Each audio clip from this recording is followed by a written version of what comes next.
ایک مرتبہ کا واقعہ ہے، اللہ کے حبیب صلی اللہ علیہ وآلہ وسلم اپنے صحابہ کی طرف رخ انور کر کے بیٹھے اور سرکار نے صحابہ سے پوچھا، اے میرے صحابہ تم نے کوئی خواب دیکھا ہو تو بیان کرو۔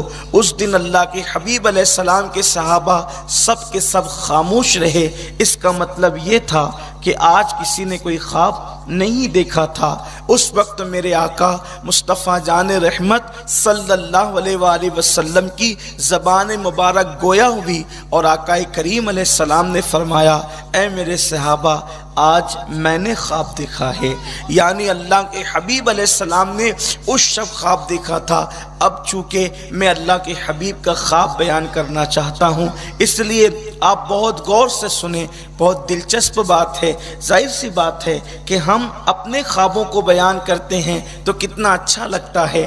آج ہم رسول اللہ کا خواب بیان کریں گے اور حضور علیہ السلام کی ذات چونکہ ہماری ذات کی طرح نہیں ہے تو حضور کی بات بھی ہماری بات کی طرح نہیں ہے اور حضور کا خواب بھی ہمارے خواب کی طرح نہیں ہے، اس لیے کہ ہمارا خواب کبھی جھوٹا بھی ہوتا ہے، کبھی سچا بھی ہوتا ہے۔ کبھی جھوٹا اس لیے ہوتا ہے کہ کبھی کبھی بد ہضمی ہونے کی وجہ سے ذہنی اختراعات کو ہم خواب سمجھ بیٹھتے ہیں، حالانکہ وہ خواب نہیں ہوتا۔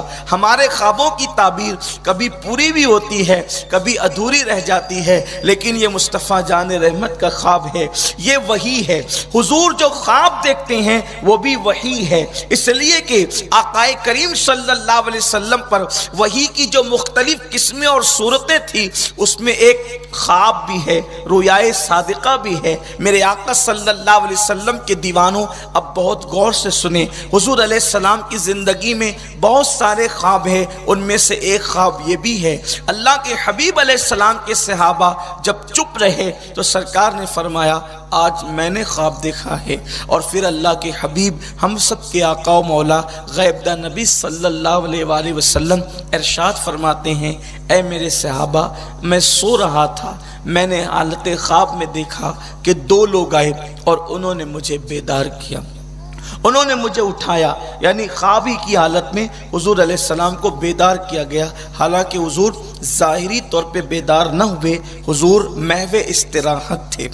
حضور علیہ الصلوۃ والتسلیم کی نیند بھی بڑی شان والی ہے۔ کتنا بھی محتاط انسان دنیا کا اگر سو جائے تو اس کا وضو ٹوٹ جایا کرتا ہے۔ یہ اللہ کے نبی کی نیند ہے کہ نیند بھی جو ہے نبی کے وضو کو نہیں توڑتی۔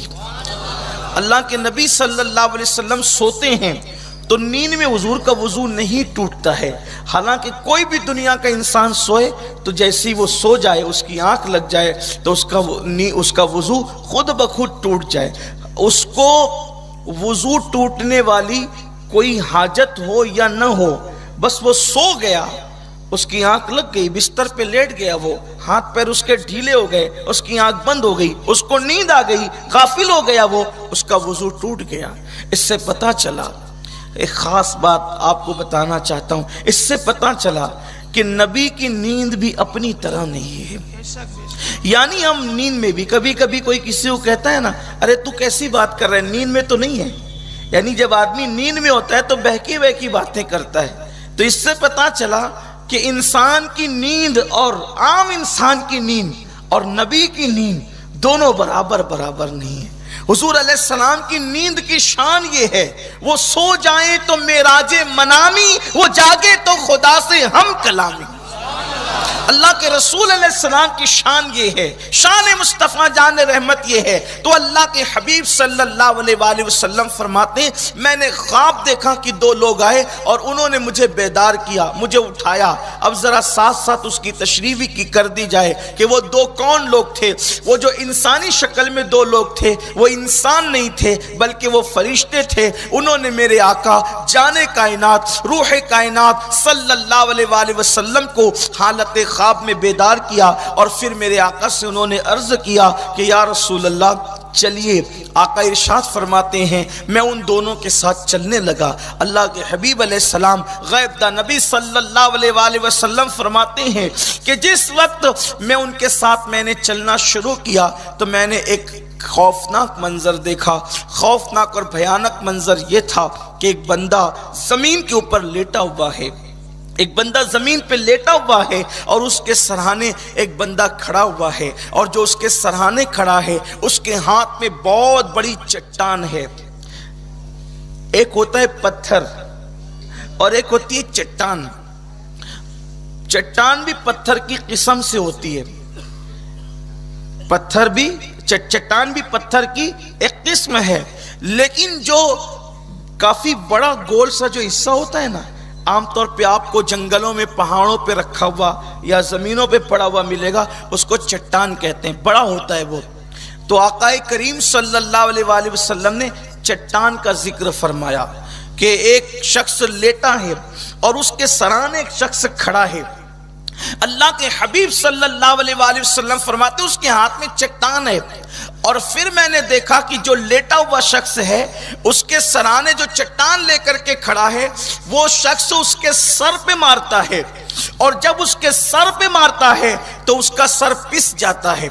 سمجھنے اور سمجھانے کے لیے جیسے کسی چنے پر اگر ہتھوڑا مارا جائے تو چنے کی پوزیشن کیا ہوگی، چنے کا حال کیا ہوگا، بالکل وہ بیسن کی طرح پس جائے گا، ذرے ذروں میں تبدیل ہو جائے گا۔ تو اس وقت اللہ اکبر کریم آقا مصطفیٰ جان رحمت صلی اللہ علیہ وآلہ وسلم فرماتے ہیں کہ جب وہ چٹان اس کے سر پہ ماری جاتی ہے تو اس کا سر پس جاتا ہے، اس کا بھیجا نکل جاتا ہے، اور پھر وہ پتھر لڑک کر کے دور جاتا ہے۔ جیسے ہی وہ پتھر لڑک کر کے دور جاتا ہے، اللہ کے حبیب غیب دا نبی صلی اللہ علیہ وآلہ وسلم نے ارشاد فرمایا وہ شخص دوڑ کر اس چٹان کو اٹھانے کے لیے جاتا ہے۔ جیسے اس چٹان کو اٹھانے کے لیے جاتا ہے، وہاں جانے تک اور وہ چٹان اٹھا کر کے لانے تک کے جو ہے وہ سر پھر برابر ہو جاتا ہے، یعنی اپنی اصلی حالت پر آ جاتا ہے۔ پھر وہ آنے والا اس کو پھر چٹان سے مارتا ہے، پھر اس کا سر پس جاتا ہے، پھر چٹان لڑک کر چلی جاتی ہے، پھر وہ اٹھا کر کے لاتا ہے۔ اس طریقے کے معاملے ہو رہے تھے۔ میرے آقا مصطفیٰ کریم رؤوف الرحیم صلی اللہ علیہ وآلہ وسلم نے پوچھا کہ ان لوگوں سے وہ جو دو شخص حضور علیہ السلام کو لینے کے لیے آئے تھے، کریم آقا نے پوچھا یہ کیا ماجرا ہے، یہ کیا منظر ہے؟ انہوں نے کوئی جواب دینے کی بجائے عرض کیا یا رسول اللہ اور آگے چلیں۔ اللہ کے حبیب صلی اللہ علیہ وآلہ وسلم فرماتے ہیں کہ میں اس منظر کو چھوڑ کر کے جب آگے کی طرف بڑھا تو اللہ کے حبیب مصطفیٰ کریم رؤوف الرحیم صلی اللہ علیہ وآلہ وسلم فرماتے ہیں کہ میں نے دیکھا ایک خون کا دریا ہے، ایک خون کا دریا ہے، اور اس خون کے دریا کے اندر ایک شخص گوتے لگاتا ہے، اس کے اندر ڈوبتا ہے۔ آقا کریم صلی اللہ علیہ وسلم فرماتے ہیں کہ جب خون کے دریا میں، اس بدبودار خون کے دریا میں وہ شخص جو گوتے لگا رہا تھا، جو ڈوب رہا تھا، جیسے ہی وہ اپنا منہ باہر نکالتا ہے، اس دریا کے کنارے ایک شخص کھڑا ہے، اس کے ہاتھ میں پتھر ہے،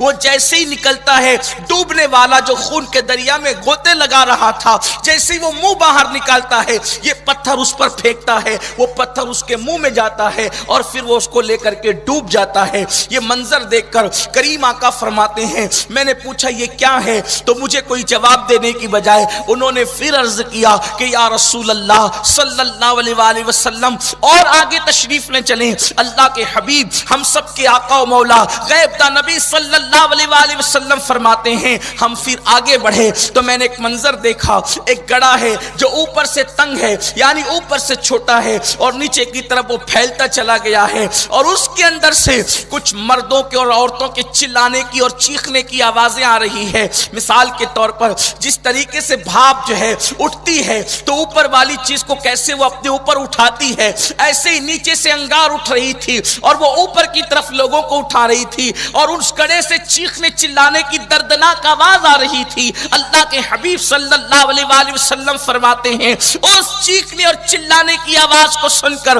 میں نے اس گڑھے کے اندر جھانکا تو میں نے کیا دیکھا کہ اس کے اندر ننگی عورتیں اور ننگے مرد تھے۔ اللہ کے حبیب غیب دا نبی صلی اللہ علیہ وآلہ وسلم فرماتے ہیں یہ منظر دیکھ کر کے لگے. میں نے پھر پوچھا یہ کیا ہے؟ انہوں نے کوئی جواب دینے کی بجائے عرض کیا کہ یا رسول اللہ صلی اللہ علیہ وآلہ وسلم اور آگے کی طرف تشریف لے چلیں. کریم آقا صلی اللہ علیہ وآلہ وسلم فرماتے ہیں ہم اور آگے کی طرف گئے. جب ہم آگے کی طرف گئے تو میں نے کیا دیکھا؟ سرکار صحابہ سے کہتے ہیں اے میرے صحابہ تم نے اتنا بھیانک چہرہ کبھی نہیں دیکھا ہوگا, اتنا خوفناک چہرہ تم نے کبھی نہیں دیکھا ہوگا. میں نے ایک بھیانک اور خوفناک چہرہ دیکھا کہ وہ شخص جو ہے دوڑتا پھر رہا ہے اور وہ جہنم کی آگ کو دہکا رہا ہے, جہنم کی آگ کو بھڑکا رہا ہے. میں نے اس شخص کے متعلق پوچھا یہ کون ہے جو جہنم کی آگ کو بھڑکاتا ہے, اتنا بھیانک اس کا چہرہ ہے؟ انہوں نے عرض کیا رسول اللہ صلی اللہ علیہ وآلہ وسلم آپ اور آگے تشریف لے چلیں. اس طریقے سے ایک طویل خواب ہے, لیکن چونکہ جس آیہ کریمہ کی میں نے تلاوت کی ہے اس سے متعلق یہی نکات ہے, تو آگے کا خواب اب میں بیان کرنے کی بجائے اسی حصے کی اب تھوڑی سی تشریح آپ کے سامنے پیش کروں. جب وہ اور آگے بڑھے اینڈ پر گئے, پھر جنت کی بھی سیر ہوئی اور پھر حضور علیہ السلام نے پوچھا تو انہوں نے بتانا شروع کیا. پھر اس طرف آتے ہیں اس لیے کہ وقت مختصر ہے اور گفتگو جلدی سے پوری کرنا ہے.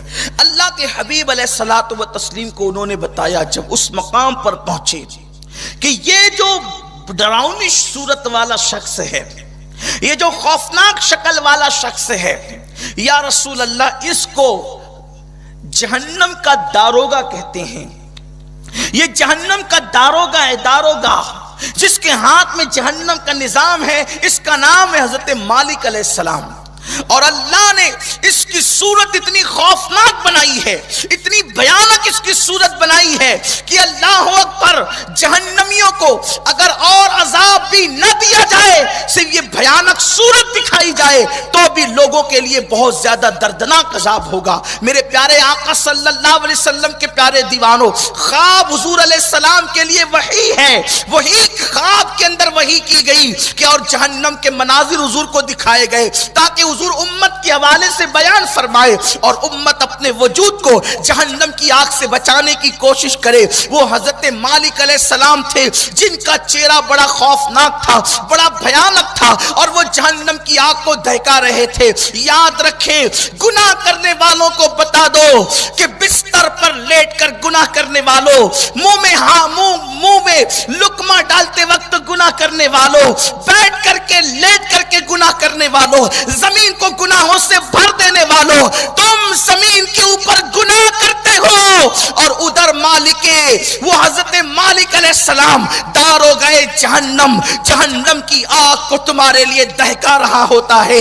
انسان زمین کے اوپر پاپ اور عیاشیاں کر کے یہ تصور کرتا ہے مجھے کوئی روکنے ٹوکنے والا نہیں, میرا کون کیا بگاڑ سکتا ہے, لیکن جہنم پکار کر کہتی ہے خدا کی دی ہوئی نعمت پہ عیش کرنے والا, اللہ کی اطاعت کرنے کی بجائے عیاشیوں میں وقت گزارنے والوں, کوئی تمہارا کچھ کرے یا نہ کرے, آخر ایک دن آخرت ہے اور تمہارے لیے جہنم کا دردناک عذاب ہے. میرے پیارے آقا صلی اللہ علیہ وسلم کے پیارے دیوانوں, آؤ آپ کو بتاؤں, یہ جو بار بار حضور پوچھتے ہیں یہ کیا ہے, یہ کیا ہے, یہ کیا ہے, اور وہ فرشتے حضور کو آگے کی طرف لے جا رہے ہیں اور حضور اپنے صحابہ کو آگے بڑھا رہے ہیں. پتا چلا کہ یہ تجسس پیدا کرنے کے لیے ہے, یہ شوق پیدا کرنے کے لیے ہے, اور حضور جو پوچھ رہے ہیں تو کبھی سے یہ نتیجہ مت نکالنا کہ حضور کو معلوم نہیں ہے. اگر حضور علیہ السلام پوچھتے نہیں تو ہماری گفتگو کا یہ عنوان کیسے بنتا, ہمیں کیسے پتا چلتا کہ یہ کیا ہے, یہ کیا ہے, یہ کیا ہے. حضور علیہ السلام نے پوچھ کر کے اپنی امت کے لیے آسانی پیدا فرما دی تاکہ امت کو پتا چلے کہ یہ کس گناہ کا عذاب ہے, یہ کس گناہ کا عذاب ہے, یہ کس گناہ کا عذاب ہے. میں آگے گفتگو کروں گا, لیکن کبھی بعض احادیث کے اندر یہ آ جاتا ہے نا کہ حضور نے پوچھا کہ یہ کیا ہے, یہ کیا ہے, تو کبھی کبھی میری قوم کے جوان ہوٹلوں پر بیٹھ کر, کبھی کبھی نکڑوں پر بیٹھ کر, کبھی مسجدوں میں بیٹھ کر وہ کہتے ہیں دیکھو اللہ کے نبی کو پتا نہیں تھا اسی لیے اللہ کے نبی نے پوچھا. میں تم سے پوچھتا ہوں, وہ فرشتے تھے یار, وہ فرشتے بہرحال مصطفیٰ جان رحمت کے غلام ہے, غلام.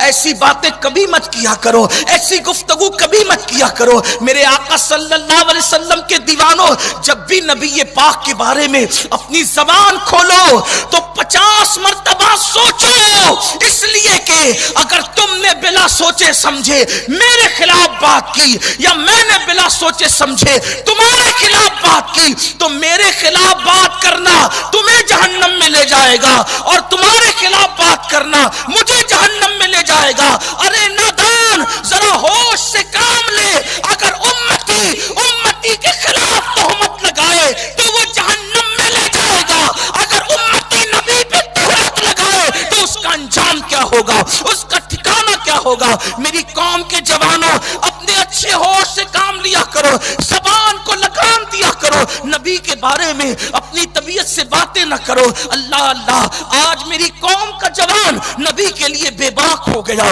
ہوٹلوں پہ بیٹھ کر وہ نبی کے بارے میں بات کرتا ہے، نبی کو یہ نہیں پتا، نبی کو وہ نہیں پتا، نبی کی یہ شان نہیں، نبی کی وہ شان نہیں۔ او مسلمانوں، تم کہاں ہو، کس مقام پر ہو؟ کیا صحابہ کا لہجہ یہی تھا جو آج تمہارا لہجہ ہو گیا؟ کیا تابعین کا لہجہ یہی تھا جو آج تمہارا لہجہ ہو گیا؟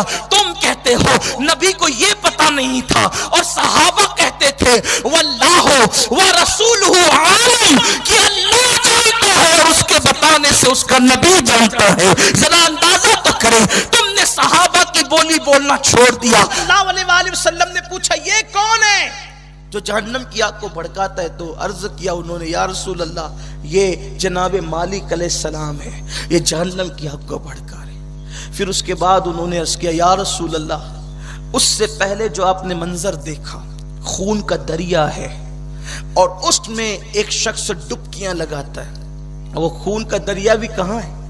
جہنم کے اندر۔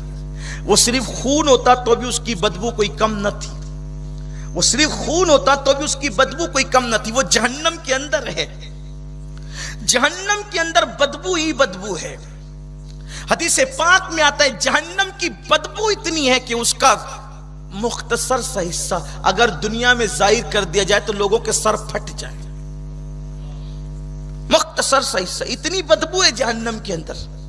آپ کیا سمجھتے ہیں لوگ جہنم کو کیا سمجھتے ہیں؟ آج مسلمان جہنم کا ذکر سن کے ہنستا ہے، اسے پتہ ہی نہیں ہے کہ کیا دردناک عذاب ہے۔ وہ صحابہ جن کو رسول اللہ نے جنت کی بشارت دی تھی، وہ مصلی پر روتے تھے، اللہ میں جہنم سے بچا لے۔ ام المومنین عائشہ صدیقہ رضی اللہ تعالیٰ عنہ کے بارے میں ان کے بھتیجے کہتے ہیں کہ میں اپنی پھوپھی ام المومنین کی بارگاہ میں جاتا، فجر کے بعد سے لے کے ظہر تک دیکھتا تو وہ مصلی پہ بیٹھ کے روتی اور کہتی، اللہ قیامت میں مجھ سے حساب نہ لینا، مجھے بخش دے، مجھے جہنم کی آگ سے بچا لے۔ کون کہتی؟ جس کے بستر پہ قرآن نازل ہوتا وہ عائشہ صدیقہ یوں دعا کرتی اور روتی، آہیں بھرتی، آہو بکا کرتی۔ اور یہاں تو حال یہ ہے کہ ہر آدمی بالکل چین سے ہے، اسے فکر ہی نہیں ہے، اپنی آخرت کی فکر ہی نہیں ہے، جہنم کے عذاب سے اس کے دل میں کوئی خوف ہی نہیں ہے۔ وہ جہنم کے اندر خون کا دریا ہے، خون کا دریا، اور وہ ابل رہا ہے جہنم کی آگ سے، اور اس میں ایک شخص ڈبکیاں لگا رہا ہے، اور جب وہ منہ باہر نکالتا ہے بڑی کوششوں سے تو ایک فرشتہ کنارے کھڑے ہو کر اس کے منہ میں پتھر ڈالتا ہے، منہ کے اندر، اور پتھر اس کے حلق میں جاتا ہے، وہ اس کو لے ڈوبتا ہے۔ ان فرشتوں نے عرض کی، یا رسول اللہ، وہ شخص آپ کی امت کا وہ بندہ ہے جو دنیا میں سود کا کاروبار کرتا تھا، سودی کاروبار اس کا طریقہ تھا، سودی کاروبار اس کا وتیرہ تھا، مالدار بننے کے چکر میں بیاج کھاتا تھا، سود کھاتا تھا۔ آج یہ لعنت عام ہو رہی ہے، آج پورے ملک بھارت کا حال یہ ہو گیا ہے۔ لوگ کہتے ہیں مولانا بادل آتے ہیں، لوگ نگاہیں اٹھاتے ہیں، لیکن ویسے نہیں برستے جیسے ضرورت ہے۔ کیسے ہوگا؟ اللہ کے رسول علیہ السلام نے فرمایا، جس قوم میں سود عام ہو جائے اور زکوٰۃ دینا بند ہو جائے، اللہ اسی قوم سے رحمت والی بارش کو روک لیتا ہے۔ بارش ہوتی ہے تو سیلاب آتا ہے، تباہی مچتی ہے، اور رحمت والی بارش نہیں ہوتی۔ پہلے تو ہوتی نہیں، ہوگی تو تباہی ہوگی۔ آج دیکھ لو زکوٰتیں رک گئی، لوگ زکوٰۃ نہیں دے رہے، لوگوں کو جان پہ آتی زکوٰۃ دینا، اور سود عام ہو رہا ہے۔ راتوں رات کروڑ پتی بننے کے چکر میں آج کا مسلمان سود اور بیاج عام ہوتا جا رہا ہے۔ داڑیاں بڑی ہے، کرتے سفید خوبصورت چمکدار ہے،